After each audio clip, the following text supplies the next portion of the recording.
I never thought I'd be the guy writing something like this, but here I am. My name's Mike, and I've been with my wife, Emily, for over 8 years now. We got married pretty young, and at first everything seemed perfect, so I thought. She was smart, beautiful, a little bitchy sometimes, but that's what I liked about her. She knew how to push my buttons, kept me on my toes. We had our rough patches like any couple, but overall I believed we were solid. Then came the grief. 2 years ago, we suffered a miscarriage. It knocked us both flat, no doubt about it. We were devastated, especially Emily. She threw herself into therapy, saw a counselor, trying to make sense of it all. I just wanted her to be okay, to heal somehow. Her counselor's name was Lisa, and I didn't think much about it at first. She was just helping us cope, right? That's what we told ourselves. But I started noticing little things. Emily was more distant, secretive about her phone, and she'd disappear for hours without explanation. At first, I brushed it off. Maybe she was just grieving differently, or I was imagining things. But then I saw her emails. It happened while I was sitting at the kitchen table one night, flipping through some medical bills. Emily had asked me to organize the insurance paperwork, so I was poking around her laptop. I'd always been a bit of a snoop, nothing malicious, just curiosity. I wasn't expecting anything, honestly. I clicked open her email account out of habit, and that's when I saw it, messages between Emily and Lisa. I've never felt my stomach drop like that before. They were talking about feelings, about their sessions, about Emily's pain. But the thing that made my blood run cold was the tone of the emails. They were intimate, flirtatious even. Not just doctor-patient professional, but something more. I read through dozens of messages that night. I saw her tell Lisa she was feeling lost, and Lisa would reply with comforting words, but then things turned personal. Emily would call Lisa her favorite person, and Lisa would send her pictures, nothing explicit but enough to make my skin crawl. I saw plans to meet outside the therapy sessions, secret texts, and even explicit talk about sex. She was cheating on me with her grief counselor. That's what. I found out. I couldn't believe it at first. Part of me wanted to dismiss it as paranoia, but the evidence was right there on the screen. This wasn't just a professional relationship gone too far. This was betrayal on a level I never expected from her. I felt numb, a sort of hollow ache spreading through my chest. I remember sitting there, staring at the screen, feeling like I was punched in the gut. My mind was racing. How long has this been going on? How could she lie so blatantly? I had trusted her with everything, and she was out there, sneaking around, fucking around with someone who was supposed to help us heal. I stayed up all night, going through those emails again and again. When I finally confronted her the next morning, I was a mess of anger, hurt, and disbelief. I knew I needed to hear her side, but part of me already knew the truth. She was a bitch about it, of course. Denied everything, called me paranoid, said I was crazy for reading her emails. Said Lisa was just a therapist trying to help her cope, that I was reading too much into it. But I wasn't buying it. That was her lie, her way of saving face. The truth was out, and I knew this was going to change everything. When I finally dared to confront her about what I found, Emily didn't even bother denying it at first. She looked at me, that same bitchy smirk on her face, like she thought she was clever. I remember her crossing her arms, her eyes narrowing as if she was trying to act innocent but failing miserably. She had this way of lying that made my skin crawl, like she thought she was better than everyone, always got her way. She said, "You're crazy, Mike. You have no idea what you're talking about. It's just emails, just therapy stuff. You're reading into it too much." But I knew better. I saw the tone of almost flirty exchanges. She kept insisting she was just venting, that Lisa was just a good counselor, and I was making a mountain out of a molehill. She told me Lisa was just helping her deal with the grief, that they had no real connection. That was her go-to lie, "It's just professional." But I saw her crack. Just for a second when I pressed her about the dates. She shifted uncomfortably and said, "Look, I didn't mean for you to see that. I was just trying to get through the worst time of my life." Her voice was trembling, but her eyes were cold. She tried to make it sound like some tragic thing, but I wasn't buying it. I knew exactly what she was doing. That was her way of playing the victim, trying to make me feel guilty while she was screwing around behind my back. I felt this terrible mix of betrayal, anger, and heartbreak. I couldn't understand how she thought she could lie to my face, how she thought she could hide it. I wanted to scream at her, slap her, but I just stood there, frozen, trying to process what I was hearing.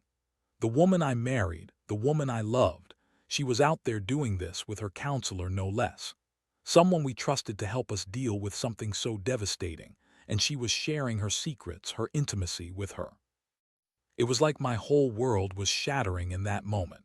I kept thinking about the years we spent together, all the nights I held her during her tears, all the times I tried to be understanding about her grief, and all that was just a cover for her screwing around. I remember feeling this intense rage, the kind that makes your bones shake. How could she be so callous? How could she betray me like this, right when I thought we were trying to rebuild? After she finished her lies and denial, I told her I needed some space. I couldn't even look at her. I told her I was done talking that day.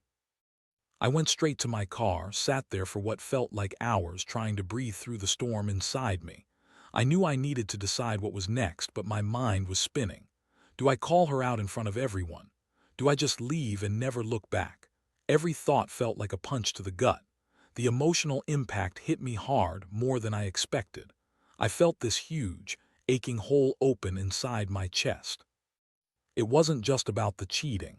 It was the fact that she lied about everything, about how she manipulated the situation, how she played her grief to cover her own selfishness. That feeling of betrayal was worse than I ever thought possible.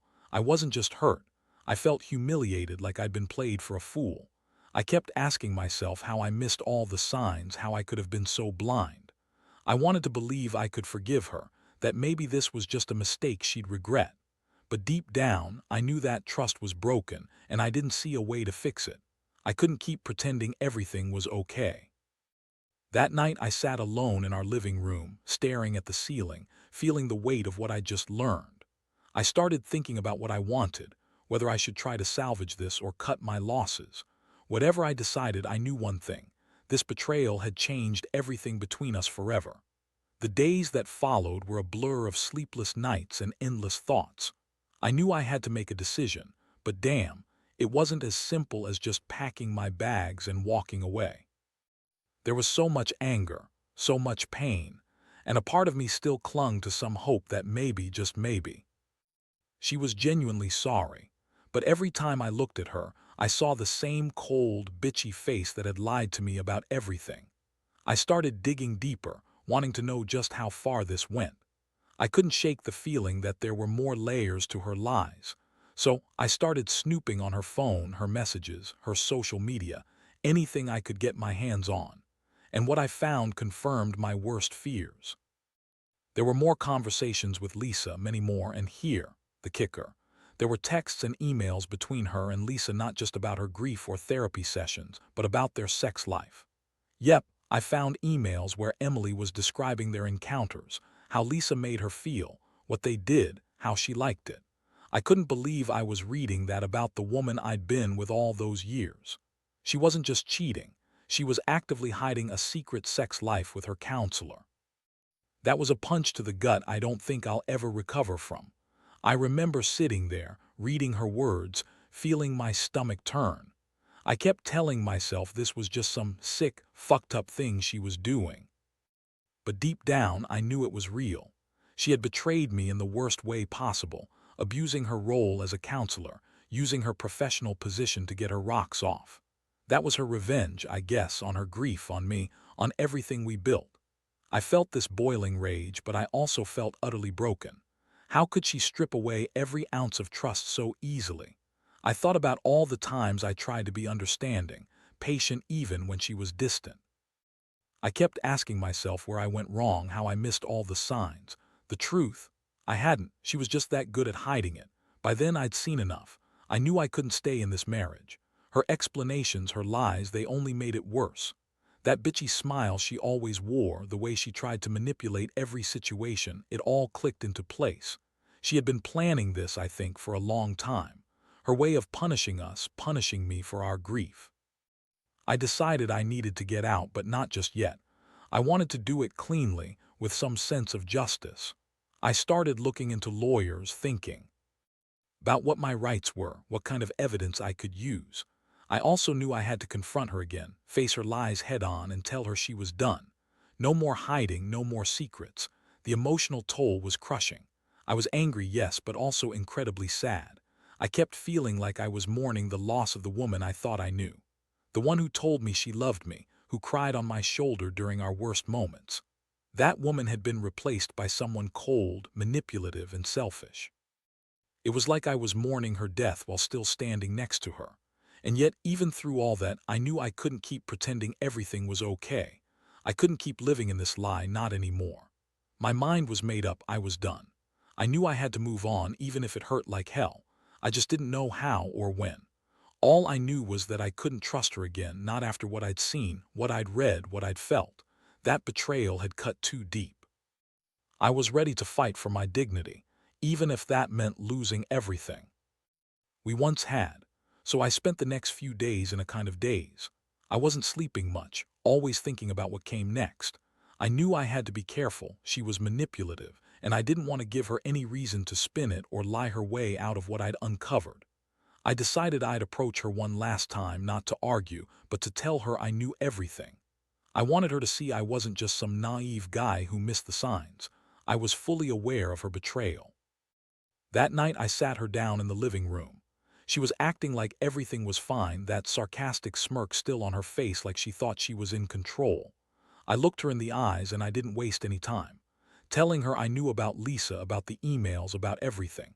Her reaction, a moment of silence, then that bitchy smirk again, like she was amused. "Mike," she said, "you're overreacting. It's nothing, just some stupid emails. You're making a big deal out of nothing." She shrugged like it was no big deal, like I'd just accused her of leaving the milk out or something trivial, but I wasn't buying it. I told her I didn't care what she called it, cheating, betrayal, whatever. She crossed a line. She started lying right then and there. Gave me a bunch of bullshit about how she was just lonely, how she was grieving, and that Lisa was just a friend, a counselor. Said she didn't mean for it to go this far, but I could see her eyes. They were cold, calculating. She was trying to manipulate me again, to make me doubt what I knew. It was like she was trying to gaslight me, make me question my own memory. That moment was a wake-up call. I realized I was done playing her game. I didn't want to hear her lies anymore. I told her she needed to leave, that I wanted her out of the house. That was the first time I took control, pushed her to admit she was done, that she'd been screwing around behind my back. Her reaction. She threw a tantrum, called me crazy, said I was overreacting. She tried to turn it around, make me feel guilty for catching her, but I wasn't feeling guilty. I was furious. Furious at her, at Lisa, even at myself for staying so long. I knew I couldn't let this go on. I wanted her to know I wasn't going to be her pawn anymore. I wanted her gone, and I wanted her to face the consequences of her actions. The emotional aftermath was brutal. I felt like I was walking around in a fog, like I'd lost part of myself. The woman I married, the woman I loved, she was gone, replaced by someone I didn't recognize. Every time I thought about the emails, her lies, her manipulations, I felt sick. It was like I was mourning the death of our relationship, but she was still here in my house, pretending everything was normal. That night I stayed up again, staring at the ceiling, trying to process everything. I kept thinking about the future, about whether I could even trust anyone again. Every thought was tinged with betrayal. I knew I had to get out, that I couldn't keep living this way. I had to start over, without her, without the woman who had stolen my trust and turned our life into a nightmare. I don't know exactly what I'm going to do next, but I do know one thing. I won't let her manipulate me anymore. The betrayal was a knife straight through the heart, and it's going to take some time to heal. But I also know I deserve better. I deserve someone who won't lie, cheat, and hide their secrets. That's what I keep telling myself, to keep going, to find a way out of this mess. After she left that night, I felt a strange sense of relief mixed with a deep, gnawing sadness. I knew I'd made the right decision, but it didn't erase the pain. I spent the next few days making arrangements, talking to a lawyer, figuring out what my options were. I didn't want to drag this out, not because I was weak, but because I wanted to start healing. Still, every step I took was heavy, like dragging a boulder behind me. I also started going through everything I could find, more emails, texts, even her social media, to make sure I had enough evidence. I wanted to be ready if she tried to lie her way out of this, or if she tried to manipulate the situation. Honestly, I wanted her to see that I wasn't naive anymore. I wasn't going to let her walk all over me, not after what she did. My biggest fear was her turning it around, making me look like the bad guy, so I made sure I had everything documented. One day, I came across something that made my blood boil. Remember those emails between Emily and Lisa? Yeah, I found one more thread, pictures. Not explicit ones, thank God, but enough to show that they'd been physically involved, that this wasn't just some emotional affair. I'd been hoping this was all just a fling, but now I knew it was something more, something serious. It was the final nail in the coffin, and it hit me hard. That evening, I sat her down one last time. I told her I knew everything about the emails, the sex, the lies, all of it. I told her I was done, that I was filing for divorce. Her reaction, that same bitchy smirk like she was above all of it. She told me I was overreacting, that I didn't understand, that she was just trying to find herself. She had the nerve to say she was sorry, but not in a way that sounded sincere. Just a hollow apology, like she thought she could manipulate her way out of it again. The emotional toll was relentless. I felt like I was bleeding out inside. All the trust I had in her gone. All the plans we made together ruined. I kept replaying everything in my mind, her lies, her manipulation, her cheating. I'd been betrayed by someone I loved, someone I thought loved me back. It was a gut punch every single day. I kept asking myself if I should fight for her, if there was any way to salvage what was left. But deep down, I knew better. Once you've been betrayed that badly, it's impossible to go back. I felt a strange mixture of anger, sadness, and a kind of numbness. My mind was telling me to get out, to cut all ties, but my heart kept pulling me back into memories. I wondered if I'd ever trust again, or if I'd be forever scarred by this. I told myself I needed to focus on myself now, start rebuilding. I told myself I deserved better, someone who wouldn't lie, cheat, or use me for their own sick reasons. So I started packing, getting ready to move out. I knew I'd face a long road ahead, full of uncertainty and pain, but I also knew this was the only way forward. I wasn't going to let her destroy me completely, not without a fight. I'd work on healing, on reclaiming my life. I'd learn to forgive, maybe someday, but not now. Not after this. In the end, what I learned from all this is that betrayal cuts deep, but it also teaches you what you're willing to accept and what you're not. Trust is fragile, and once it's broken, rebuilding it takes more than just apologies. It takes time, effort, and a whole lot of healing. I don't know what the future holds, but I know I won't be living in the shadow of her lies anymore. I'll find my way out of this mess, even if it's one painful step at a time. The day I finally moved out was one of the hardest of my life. Packing my belongings while she watched with that same condescending smirk, like she thought she had won. I didn't say much, just packed and left with a heavy heart. Part of me wanted to lash out, tell her everything I'd uncovered, how deeply she'd hurt me, but I knew that wouldn't do any good. She was too manipulative, too good at twisting things around. Instead, I just walked away, knowing I was freeing myself from her web of lies. Living apart from her was a strange mix of relief and heartbreak. I didn't expect to feel so hollow, so empty. Every day was a reminder of what I lost, my trust, my stability, the woman I thought I knew. Yet beneath all that pain, I knew I was better off without her. I started focusing on myself, going to therapy, working out, reconnecting with friends I'd neglected. It was a slow process, but I told myself I deserved to be happy again. The truth is, betrayal like this doesn't just affect your relationship, it changes you. I've become more cautious, more guarded. I don't trust easily anymore, and I don't think I ever will fully. But I also learned that I have strength I didn't know I had. I survived this nightmare, and I'm still standing. That's something worth holding on to, even if it doesn't feel like it right now. Looking back, I realize how blind I was for so long. I overlooked the signs, ignored my gut because I wanted to believe in what we had. I thought she loved me, but her actions proved otherwise. The most important lesson I've taken from this is to trust myself first. No matter how convincing someone seems, how perfect they appear, if something feels off, it probably is. Don't ignore it. Most of all, I want anyone reading this to know you're not alone if you've gone through something similar. It hurts like hell, and it's a long road to recovery. But eventually, it gets better. You find new strength, new purpose. You realize that you're worthy of someone who won't betray you, who will respect you and your feelings. For now, I'm taking it one day at a time. I know there will be ups and downs, but I refuse to let her betrayal define me. I've learned that the worst pain can also be the catalyst for a new beginning. And someday, I'll look back at this chapter and see it as the moment I finally took control of my life again. That's what keeps me going. I'll be okay.